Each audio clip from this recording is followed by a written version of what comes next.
بسم اللہ الرحمن الرحیم۔ السلام علیکم عزیز طلبہ، امید ہے آپ سب خیریت سے ہوں گے۔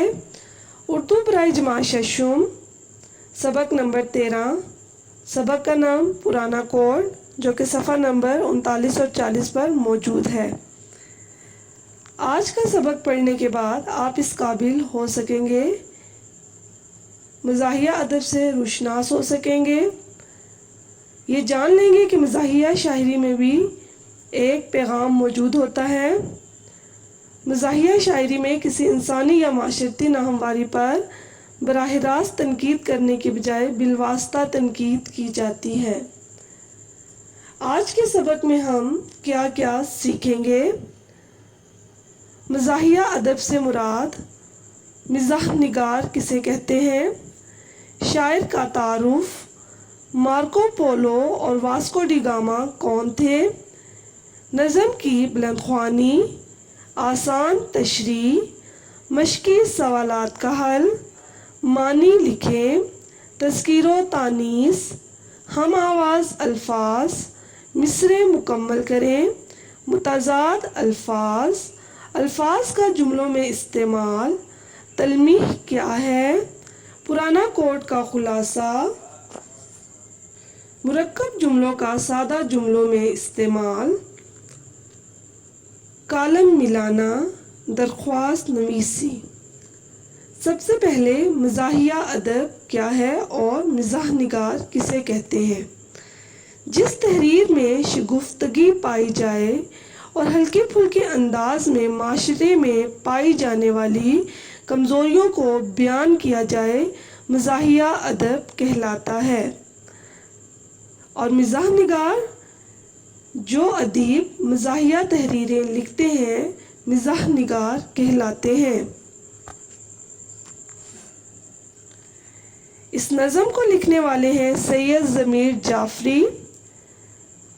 سید ضمیر جعفری اردو کے ممتاز مزاح نگار اور شاعر ہیں۔ ان کا پورا نام سید ضمیر جعفری تھا۔ تعلیم جیلم، اٹک اور لاہور سے حاصل کی۔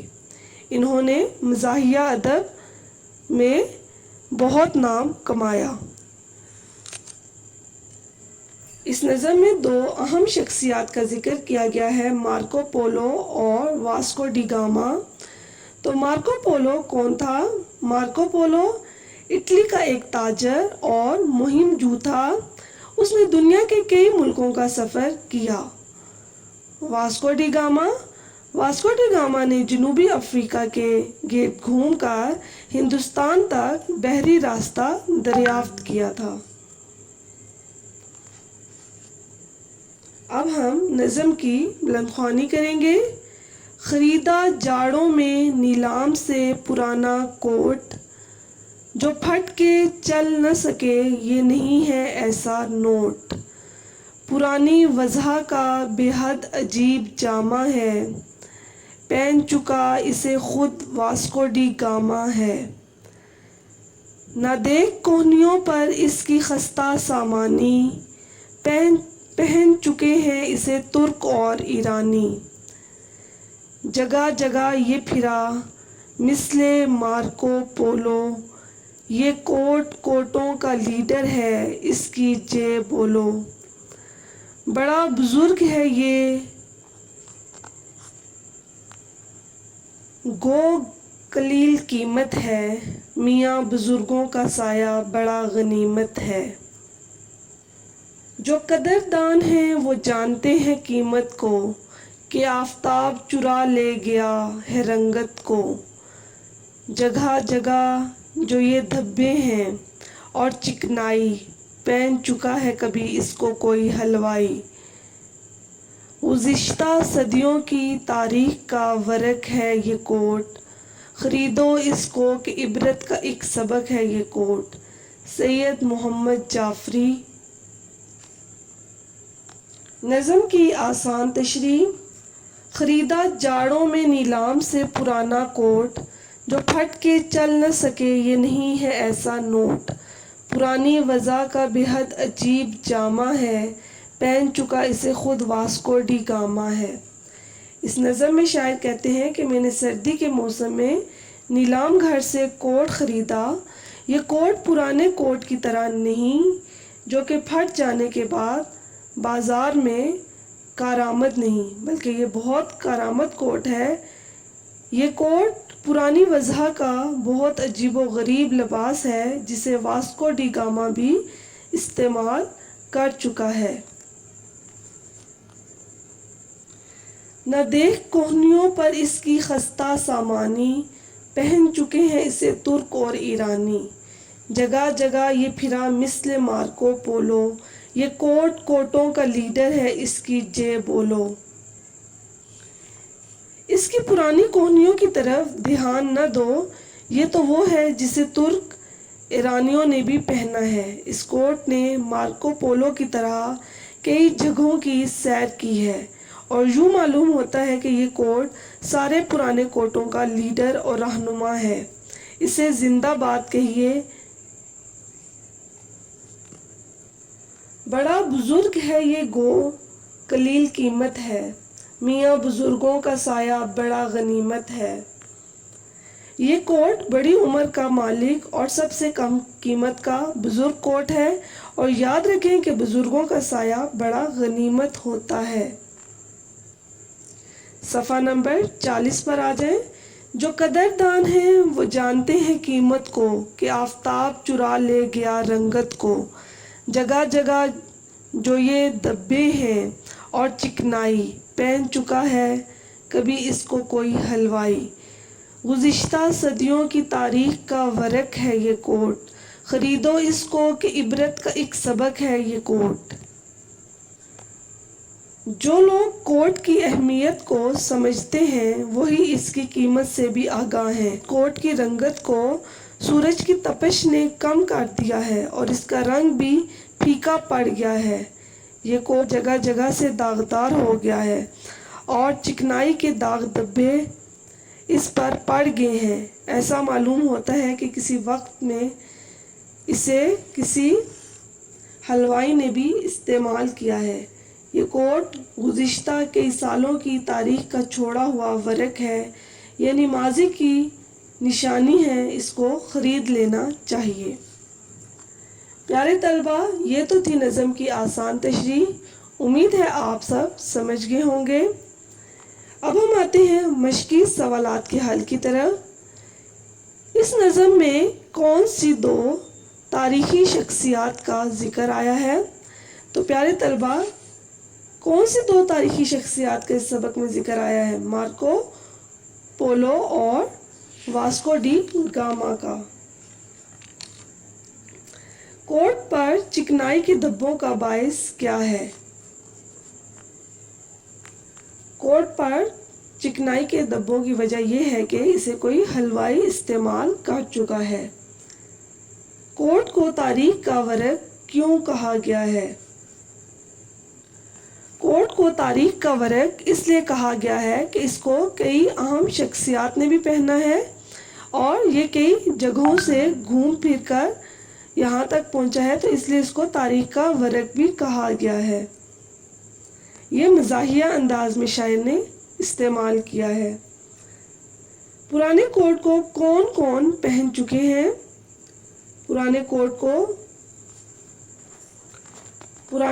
کو Vasco da Gama, Marco Polo, ترک اور ایرانی، اس کے علاوہ حلوائی بھی پہن چکا تھا. سوال نمبر 2 کچھ اس طرح ہے. نظم پرانا کوٹ کو پیش نظر رکھتے ہوئے درست جواب کی نشاندہی ٹک سے کریں. الف، پرانا کوٹ نیلام سے کب خریدا گیا؟ گرمیوں میں، جاڑوں میں، سردیوں میں یا بہار میں؟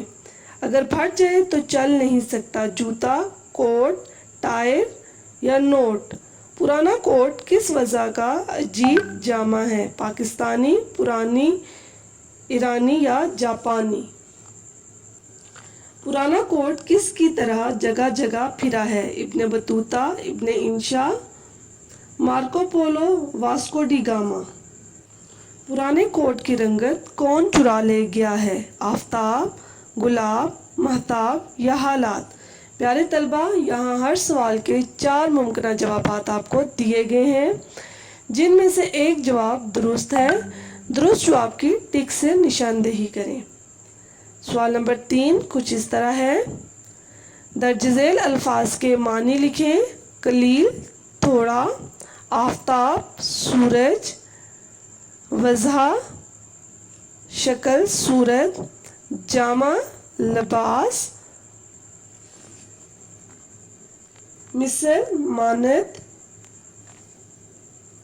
سوال نمبر 4 درج ذیل الفاظ میں سے مذکر اور مونث الگ الگ کریں۔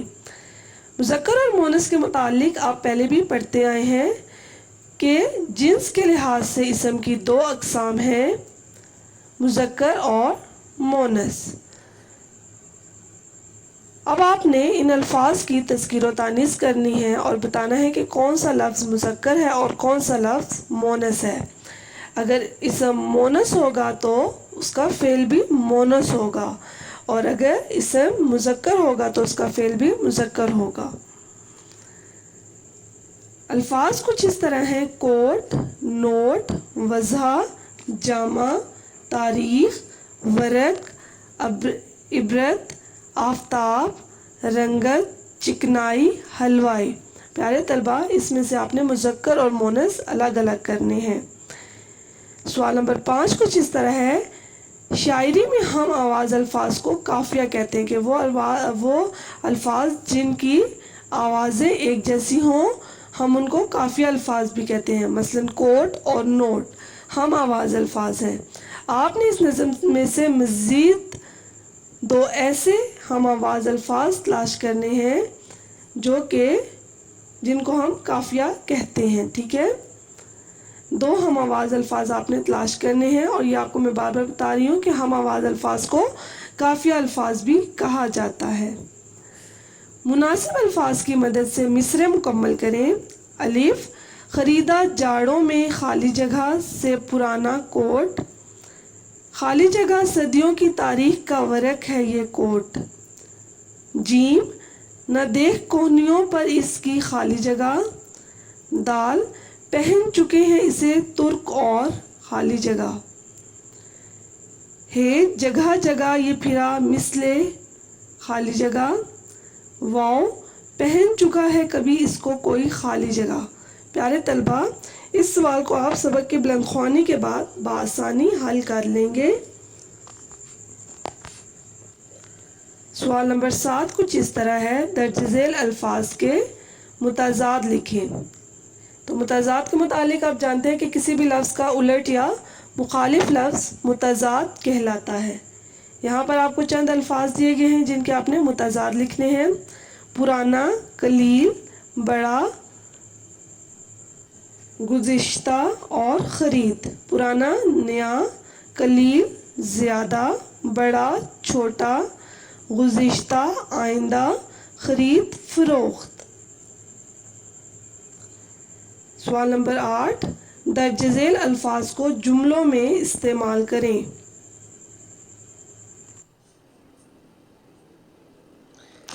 مثل عبرت، غنیمت، آفتاب اور قلیل۔ ان الفاظ کو آپ نے جملوں میں استعمال کرنا ہے۔ ان الفاظ کا آپ مفہوم جان چکے ہیں۔ جملہ لکھتے ہوئے اس بات کا دھیان رکھیں کہ جملہ مکمل اور واضح ہو، درست املا کا استعمال کیا گیا ہو اور جملے کی ترتیب درست ہو۔ تلمیح کیا ہے؟ جب کلام میں کسی شخصیت یا واقعے کی طرف اشارہ کیا جائے تو ہم اسے تلمیح کہتے ہیں۔ سوال نمبر 9 کچھ اس طرح ہے کہ اس نظم میں کون کون سی تلمیحات آئی ہیں؟ اس نظم میں مارکو پولو اور واسکو ڈی گاما کی تلمیحات آئی ہیں۔ سوال نمبر 10 نظم پرانا کوٹ کا خلاصہ تحریر کریں۔ خلاصہ لکھتے وقت اس بات کا دھیان رکھیں کہ آپ نے سب سے پہلے نظم کی بلند خوانی کرنی ہے، پھر نظم کے اہم نکات کو مد نظر رکھتے ہوئے آپ نے خلاصہ تحریر کرنا ہے۔ پیارے طلبہ، خلاصہ نہ تو بہت زیادہ مختصر ہو اور نہ ہی بہت زیادہ طویل۔ خلاصہ کسی بھی نظم یا کہانی کا 1/3 حصہ ہوتا ہے۔ سوال نمبر 11، مرکب جملوں کو سادہ جملوں میں تبدیل کریں۔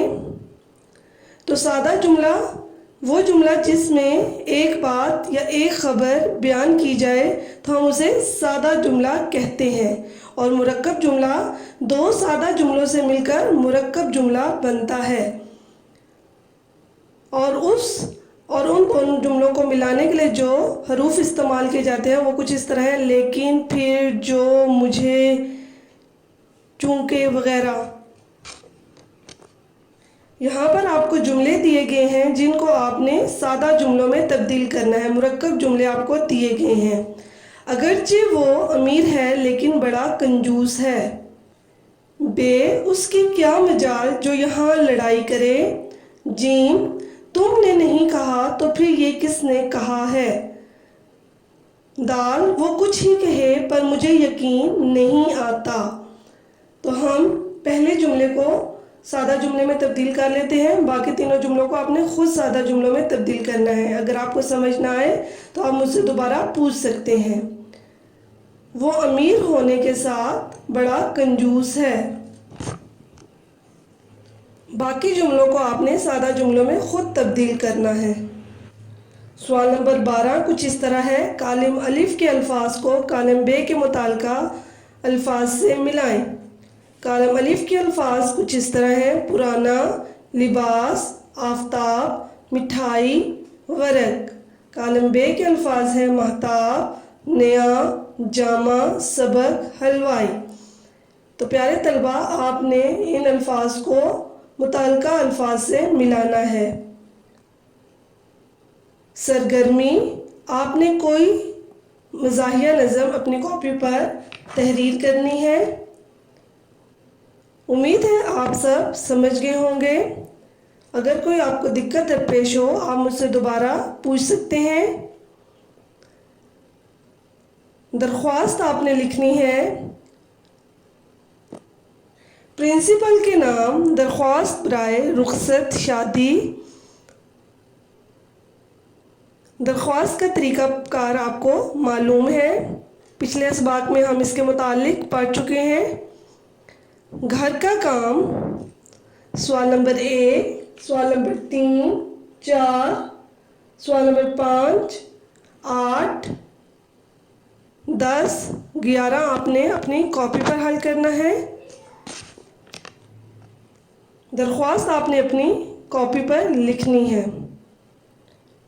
امید ہے آپ سب سمجھ گئے ہوں گے۔ اگر کوئی دقت درپیش ہے آپ مجھ سے دوبارہ پوچھ سکتے ہیں۔ شکریہ۔ خدا آپ کا حامی و ناصر ہو۔ اللہ حافظ۔